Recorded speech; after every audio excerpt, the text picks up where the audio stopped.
Hi అండి. నా పేరు త్రిపుల. నేను ఒక క్వాలిఫైడ్ న్యూట్రిషనిస్ట్. బరువు తగ్గాలి అని అన్నం మొత్తం మానేస్తున్నారా?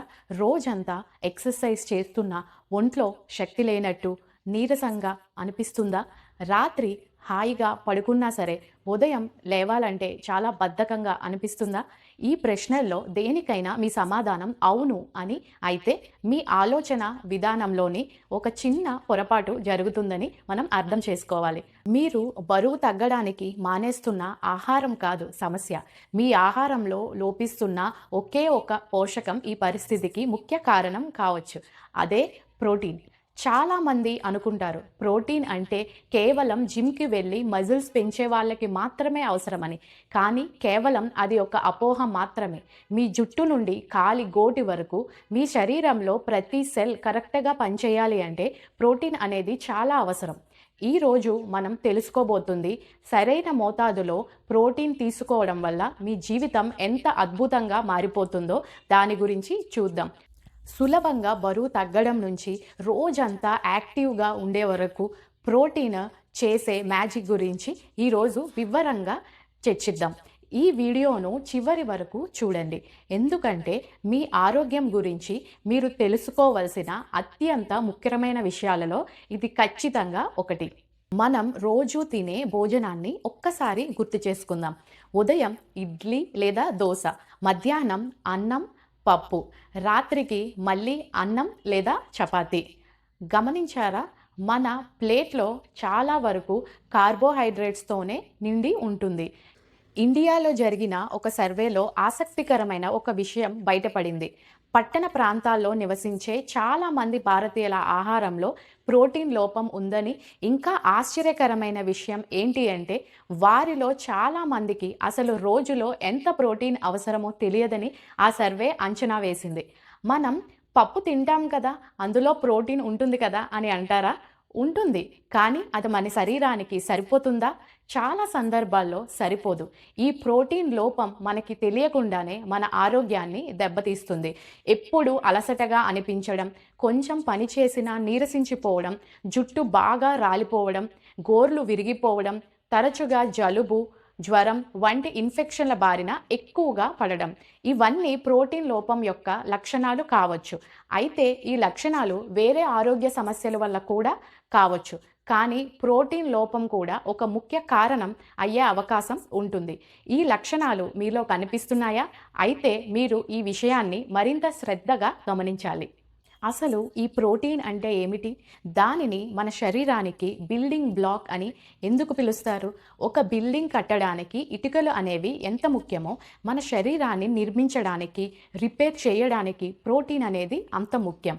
మన మజిల్స్, స్కిన్, జుట్టు, గోర్లు, ఎముకలు, చివరికి మనల్ని రోగాల నుంచి కాపాడే యాంటీబాడీస్ కూడా ప్రోటీన్లతోనే తయారవుతాయి. మీరు తిన్న ఆహారం డైజెషన్ కావడానికి అవసరమైన ఎంజైమ్లు, మీ మూడ్ మరియు నిద్రని కంట్రోల్ చేసే హార్మోన్లు, రక్తంలో ఆక్సిజన్ని మోసుకెళ్లే హిమోగ్లోబిన్, ఇలా చెప్పుకుంటూ పోతే బాడీలో జరిగే ప్రతి కీలకమైన పనిలో ప్రోటీన్ పాత్ర అనేది ఉంటుంది. ఒక ముఖ్యమైన విషయం ఏంటంటే మీ శరీరం కార్బోహైడ్రేట్ని ఫ్యాట్ స్టోర్ చేసుకున్నట్టుగా ప్రోటీన్ని స్టోర్ చేసుకోలేదు. అందుకే ప్రతిరోజు ఆహారం ద్వారా సరైన మోతాదులో ప్రోటీన్ అందించడం తప్పనిసరి. లేకపోతే శరీరం తన అవసరాల కోసం మజిల్స్ని బ్రేక్ డౌన్ చేయడం మొదలు పెడుతుంది. ఇది వీక్నెస్కు దారితీస్తుంది. ఇప్పుడు అసలు విషయానికి వద్దాం. సరైన మోతాదులో ప్రోటీన్ తీసుకుంటే మీ జీవితంలో ఎలాంటి అద్భుతమైన మార్పులు వస్తాయో ఇప్పుడు చూద్దాం. ఫస్ట్ ప్రయోజనం ఏంటంటే సులభంగా బరువు తగ్గడం. బరువు తగ్గే ప్రయాణంలో ప్రోటీన్ ఒక పవర్ఫుల్ సాధనం. ఎందుకంటే ప్రోటీన్ డైజెషన్ కావడానికి ఎక్కువ ఎనర్జీ, ఎక్కువ టైం పడుతుంది. దీనివల్ల కడుపు ఎక్కువసేపు నిండినట్టుగా అనిపిస్తుంది. దాంతో అనవసరమైన చిరుతిళ్ళు తినాలి అనే కోరిక కూడా బాగా తగ్గుతుంది. మధ్యాహ్నం భోజనం తర్వాత సాయంత్రం బజ్జీలు, పకోడీలు తినాలి అనే ఆలోచన రాకుండా కంట్రోల్ చేస్తుంది. అంతేకాకుండా ప్రోటీన్ మీ మెటబాలిజంని ఇంక్రీజ్ చేస్తుంది. అంటే మీరు రెస్ట్ తీసుకుంటున్నప్పుడు కూడా మీ బాడీ ఎక్కువ క్యాలరీస్ని ఖర్చు చేస్తుంది. బరువు తగ్గే ప్రక్రియలో భాగంగా ప్రోటీన్ ఆకలిని కంట్రోల్ చేస్తూ మజిల్స్ని కాపాడుతూ మీకు సహాయపడుతుంది. రెండో ప్రయోజనం ఏంటంటే రోజంతా అద్భుతమైన శక్తి. ఉదయం ఉత్సాహంగా మొదలై మధ్యాహ్నంకి డల్ అయిపోతున్నారా? దీనికి ఒక ముఖ్య కారణం మీ భోజనంలో ప్రోటీన్ సమతుల్యంగా లేకపోవడం కావచ్చు. కార్బోహైడ్రేట్లు ఎక్కువగా ఉన్న భోజనం తిన్నప్పుడు రక్తంలో షుగర్ స్పైక్స్ వేగంగా పెరిగి అంతే వేగంగా పడిపోతాయి. దీనివల్లే తిన్న కాసేపటికి మగతగా నీరసంగా అనిపిస్తుంది. కానీ ప్రోటీన్ భోజనంలో చేర్చినప్పుడు అది బ్లడ్లోకి షుగర్ స్పైక్స్ని నెమ్మదిగా విడుదలయ్యేలా చేస్తుంది. ఇది మీకు రోజంతా సస్టైనబుల్ ఎనర్జీని ఇస్తుంది. ఇకపై పగటిపూట నిద్రమత్తుకు నీరసాలకు చాలా వరకు చెక్ పెట్టొచ్చు. నాలుగవ ప్రయోజనం ఏంటి అంటే అందమైన చర్మం, ఒత్తైన జుట్టు. మీరు వాడే ఖరీదైన క్రీములు, షాంపూల కన్నా మీరు తినే ప్రోటీన్ జుట్టుపై, చర్మంపై ఎక్కువ ప్రభావం చూపుతుంది. మీ చర్మానికి బలాన్ని, సాగే గుణాన్ని ఇచ్చే కొలాజిన్, ఎలాస్టిన్ అనేవి కూడా ప్రోటీన్లే. మీ జుట్టులో ప్రధానంగా ఉండే కెరాటిన్ అనేది కూడా ప్రోటీనే. మీ ఆహారంలో ప్రోటీన్ లోపిస్తే చర్మం పొడిబారడం, ముడతలు రావడం, జుట్టు రాలడం, నిర్జీవంగా మారడం వంటి సమస్యలు మొదలవ్వచ్చు. కాబట్టి మెరిసే చర్మం, ఒత్తైన జుట్టు కావాలి అంటే మీ ప్లేట్లో ప్రోటీన్ ఉండేలా చూసుకోవడం మొదటి మెట్టు. ఫిఫ్త్ ప్రయోజనం ఏంటి అంటే స్ట్రాంగ్ ఇమ్యూనిటీ. మీరు తరచుగా జలుబు, జ్వరం బారిన పడుతున్నారా? అయితే మీ ఇమ్యూనిటీ కాస్త బలహీనంగా ఉంది అని అర్థం. మన శరీరాన్ని వ్యాధుల నుంచి కాపాడే సైనికులే ఈ యాంటీబాడీస్. ఈ యాంటీబాడీస్ ప్రోటీన్లతోనే తయారవుతాయి. మీ ఆహారంలో తగినంత ప్రోటీన్ లేకపోతే మీ శరీరం తగినన్ని యాంటీబాడీస్ని ప్రిపేర్ చేయలేదు. దీనివల్ల మీకు ఇన్ఫెక్షన్ వచ్చే అవకాశాలు ఎక్కువగా ఉంటుంది. ఇప్పుడు అందరికీ వచ్చే సందేహం, సరే ప్రోటీన్ ఇంత ముఖ్యమని తెలిసింది, కానీ నేను రోజుకి ఎంత తీసుకోవాలి? దీనికి ఒక సింపుల్ గైడెన్స్ ఉంది. సాధారణంగా పెద్దగా శారీరక శ్రమ చెయ్యని వారికి వారి శరీర బరువులోని ప్రతి కిలోగ్రాములో సుమారు 0.8 నుంచి 1 గ్రాము ప్రోటీన్ అవసరం. ఉదాహరణకు మీ బరువు 60 కిలోలు అయితే మీకు రోజుకు దాదాపు 50 నుండి 60 గ్రాముల ప్రోటీన్ అవసరం. అదే రోజు మీరు వ్యాయామం చేసేవారు అయితే లేదా మజిల్స్ని పెంచుకోవాలి అనుకుంటే ప్రతి కిలో బరువుకి 1.2 నుండి 1.5 గ్రాముల ప్రోటీన్ వరకు తీసుకోవచ్చు. అయితే ఇది కేవలం ఒక అంచనా మాత్రమే. మీ వయసు, ఆరోగ్య పరిస్థితి, శ్రమను బట్టి ఈ అవసరాలు అనేవి మారొచ్చు. ఇది చాలా మందిలో ఉన్న ఒక పెద్ద భయం. ఎక్కువ ప్రోటీన్ తీసుకుంటే కిడ్నీలపై భారం పడి అవి దెబ్బతింటాయి అని అనుకుంటారు. ఆరోగ్యంగా ఉన్న వ్యక్తులలో సాధారణంగా రికమెండ్ చేయబడిన మోతాదులో తీసుకునే అధిక ప్రోటీన్ ఆహారం కిడ్నీలని పాడు చేస్తుందని చెప్పడానికి బలమైన శాస్త్రీయ ఆధారాలైతే ఏమీ లేవు. అయితే మీకు ఇప్పటికే కిడ్నీ సంబంధిత సమస్యలు ఉంటే మాత్రం మీరు ఎంత ప్రోటీన్ తీసుకోవాలో ఖచ్చితంగా మీ డాక్టర్ని సంప్రదించాలి. ఎందుకంటే దెబ్బతిన్న కిడ్నీలకు ప్రోటీన్ వ్యర్థాలను ఫిల్టర్ చేయడం కష్టమవుతుంది.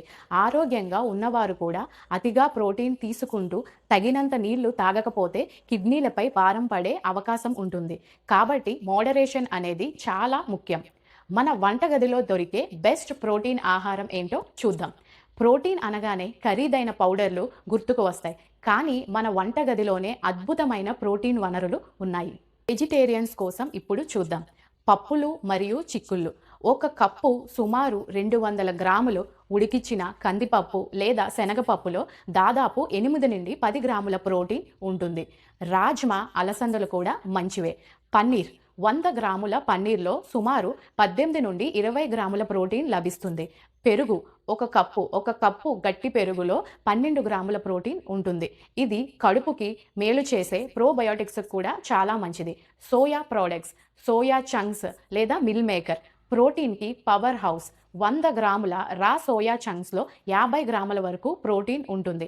వండిన తర్వాత నీటిని పీల్చుకోవడం వల్ల 100 గ్రాముల కూరలో ప్రోటీన్ శాతం అనేది తగ్గుతుంది. అయినా ఇది ఒక అద్భుతమైన ప్రోటీన్ సోర్స్.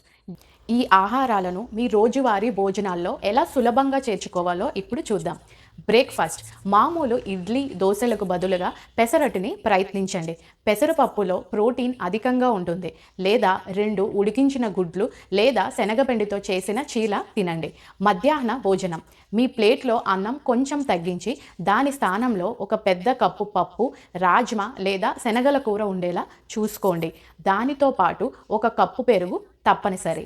సాయంత్రం స్నాక్స్ వేయించిన శనగలు, ఒక గుప్పెడు బాదం పప్పులు లేదా ఒక గ్లాస్ మజ్జిగను తీసుకోండి. రాత్రి భోజనం అన్నం బదులుగా లేదా చాలా తక్కువగా తీసుకొని పన్నీర్ కర్రీ, సోయా కర్రీ లేదా గ్రిల్ చికెన్, చేపల్ని ఎక్కువ కూరగాయలతో కలిపి తినండి. రాత్రిపూట పెరుగు తినడం కొందరిలో మజిల్ రిపేర్కి సహాయపడుతుంది. అయితే ఇది అందరికీ పడకపోవచ్చు. చూసారుగా, ప్రోటీన్ మన ఆరోగ్యానికి ఎంత ముఖ్యమో. అది కేవలం ఒక న్యూట్రియంట్ మాత్రమే కాదు, మన లైఫ్ స్టైల్ని మార్చగలిగే ఒక శక్తివంతమైన సాధనం. బరువు తగ్గాలనుకున్నా, రోజంతా ఎనర్జెటిక్గా ఉండాలి అనుకున్నా, వయసు పెరిగినా చురుకుగా ఉండాలి అనుకున్నా, మీ సమాధానం ప్రోటీన్. ఈ రోజు నుండి మీ ప్లేట్ని చూసినప్పుడు ఇందులో నా ప్రోటీన్ ఎక్కడ ఉంది అని మిమ్మల్ని మీరు ప్రశ్నించుకోండి. ఈ చిన్న మార్పు మీ ఆరోగ్యంలో ఒక పెద్ద మార్పుకి నాంది పలుకుతుంది. ఈ వీడియో మీకు ఉపయోగపడితే దయచేసి ఒక లైక్ చేయండి. ఈ ముఖ్యమైన సమాచారాన్ని మీ ఫ్రెండ్స్కి మరియు ఫ్యామిలీస్తో షేర్ చేయండి. ఎందుకంటే మంచి ఆరోగ్యం మనందరి హక్కు. ఇలాంటి మరిన్ని సైన్స్ బేస్డ్ ఆరోగ్యకరమైన వీడియోల కోసం మన ఛానల్ని ఇప్పుడే సబ్స్క్రైబ్ చేసుకోండి. చివరిగా ఒక ప్రశ్న, మీరు ప్రతిరోజు ప్రోటీన్ కోసం ఏం తింటారు? మీకు ఇష్టమైన హై ప్రోటీన్ వంటకం ఏది? మీ సమాధానాలను కింద కామెంట్స్లో మాతో పంచుకోండి. అందరం కలిసి ఒక ఆరోగ్యకరమైన సమాజాన్ని నిర్మిద్దాం. Thank you.